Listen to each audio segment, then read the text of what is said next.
പ്രവാസി മലയാളികൾക്കിടയിൽ കത്തുകൾക്കുള്ള പ്രാധാന്യം വളരെ വലുതാണ്. ഒരു ആത്മബന്ധം എന്ന് തന്നെ വേണമെങ്കിൽ പറയാം. പലപ്പോഴും സ്വന്തം ബന്ധുക്കളുടെ, പ്രിയപ്പെട്ടവരുടെ കൈപ്പടയിൽ എഴുതിയ കത്ത് വായിക്കുമ്പോൾ വല്ലാത്ത ഒരു സുഖം, ഒരു അനുഭൂതിയാണ് ഉണ്ടാവാറുള്ളത്. വിവരസാങ്കേതിക വിദ്യ ഒരുപാട് പുരോഗമിച്ചു. ഇൻ്റർനെറ്റും ഇമെയിലുമൊക്കെ സർവ്വസാധാരണമായി. എങ്കിലും കത്തുകൾക്കുള്ള പ്രാധാന്യം ഒട്ടും കുറഞ്ഞിട്ടില്ല. നിങ്ങൾ ഈ സെഗ്മെന്റ് ഒന്ന് കണ്ടു നോക്കൂ. തീർച്ചയായും നിങ്ങളുടെ മനസ്സിലെ തലോടിക്കൊണ്ട് ചില ഓർമ്മകൾ കടന്നുപോകും. എത്രയും ബഹുമാനപ്പെട്ട എൻ്റെ പ്രിയ ഭർത്താവ് വായിക്കുവാൻ സ്വന്തം ഭാര്യ എഴുതുന്നതെന്തെന്നാലേറെ പീരീശത്തിൽ ചൊല്ലിയിടുന്നു വസ്സലാം. ഞങ്ങൾക്കെല്ലാം സുഖമാണിവിടെ എന്ന് തന്നെ എഴുതിയിടട്ടെ.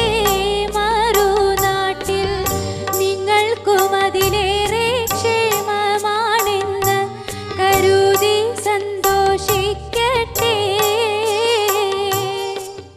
കത്തുകളെപ്പറ്റി രചിക്കപ്പെട്ടിട്ടുള്ള ഗാനങ്ങളിൽ ഇത്രത്തോളം ജനസമ്മതി ലഭിച്ച മറ്റൊരു ഗാനവും ഉണ്ടാകില്ല.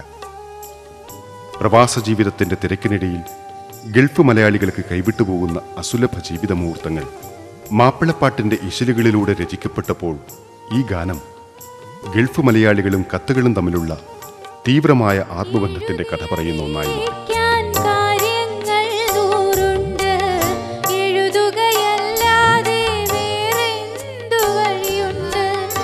എൻ മിഴികൾ തൂകും കണ്ണുനീരത് കണ്ട്. ഈ ഗാനവും ഇന്നിവിടെ നിറഞ്ഞു കാണുന്ന തപാൽ പെട്ടിയും നമ്മെ കൂട്ടിക്കൊണ്ടുപോകുന്നത് ആശയവിനിമയം കത്തുകളുടെ മാത്രം കുത്തകയായിരുന്ന ഒരു കാലത്തിലേക്കാണ്. മനസ്സിൻ്റെ നൊമ്പരങ്ങളും സന്തോഷങ്ങളും ആശങ്കകളുമെല്ലാം ഒരു എഴുത്തുചീട്ടിൻ്റെ സഹായത്തോടെ മറ്റുള്ളവരെ അറിയിച്ചിരുന്ന ആ സുവർണ കാലത്തിലേക്ക്.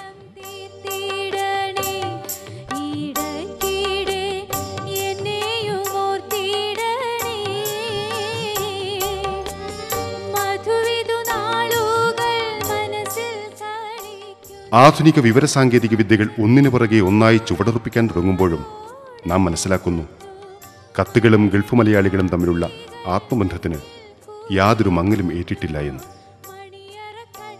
ഗൾഫ് മലയാളികളെ സംബന്ധിച്ചിടത്തോളം ഒരു കാലഘട്ടത്തിൽ കത്തുകളായിരുന്നു അവരുടെ പ്രധാന ആശയവിനിമയോപാധി. വിദൂരതയെ ഭേദിച്ച് നാടിൻ്റെ സുഗന്ധവും പേറി ഇടയ്ക്കിടെ വിരുന്നിനെത്താറുള്ള വിരുന്നുകാരൻ, അതായിരുന്നു അവർക്ക് കത്തുകൾ.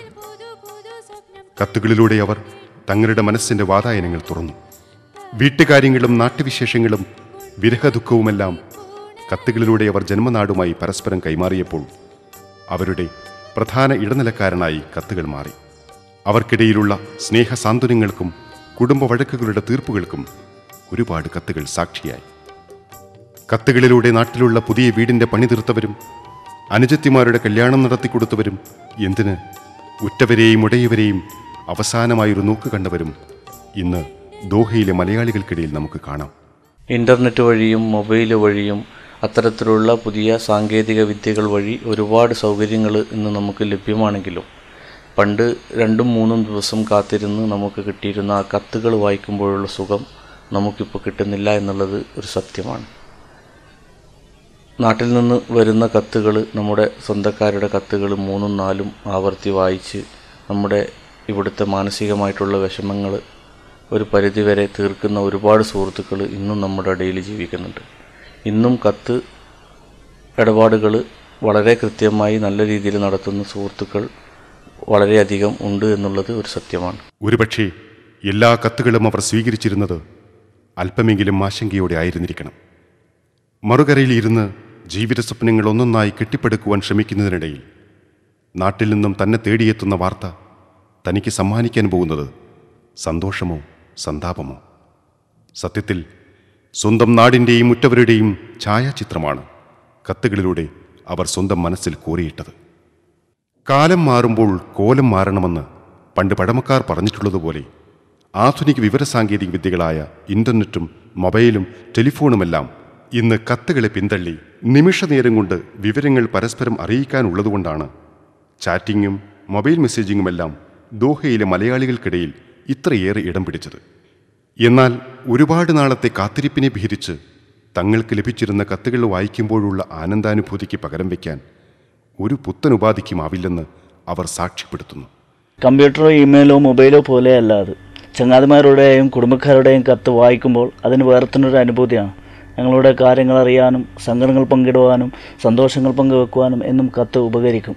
അത് ഇന്നത്തെ ഇൻ്റർനെറ്റ് യുഗത്തിനോ മൊബൈൽ യുഗത്തിനോ ഒരിക്കലും തകർക്കാൻ പറ്റാത്ത ഒരു സംഭവമാണ്.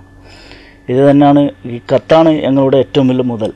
ഈ കത്ത് നിലനിൽക്കുന്ന കാലത്തോളം കുടുംബബന്ധവും ഐശ്വര്യവും എല്ലാം, നാട്ടിലെ എല്ലാ സമൃദ്ധിയും ഞങ്ങളുടെ മുമ്പിൽ എന്നും കിഴവെടുക്കുന്നതാണ്. കത്തിനെ വെല്ലാൻ വേറൊരു യുഗത്തിനും വേറൊരു കമ്പ്യൂട്ടറിനും വേറൊരു മൊബൈലിനും സാധ്യമല്ല എന്നാണ് ഞങ്ങളുടെ വിശ്വാസം. മൊബൈലിൻ്റെ റിംഗ് ടോണിനേക്കാളും ഇൻസ്റ്റന്റ് മെസ്സേജിനേക്കാളും അവർക്കിന്നും ഏറെ പ്രിയം മുമ്പ് വല്ലപ്പോഴും കിട്ടിയിരുന്ന കത്തുകളോട് തന്നെ. എങ്ങനെ നമ്മുടെ മലയാളി സുഹൃത്തുക്കൾ കത്തുകളെ സ്നേഹിക്കാതിരിക്കും? ഗൾഫിലെ ചുട്ടുപൊള്ളുന്ന വെയിലിലെ കുളിർമയായും വിറങ്ങലിക്കും തണുപ്പിലെ ഊഷ്മളതയായും വന്നു തീരുന്ന കത്തുകളല്ലേ അന്ന് അവരുടെ ജന്മനാടിനോടും കുടുംബത്തോടുമുള്ള ബന്ധത്തെ ഊട്ടിയുറപ്പിച്ചത്?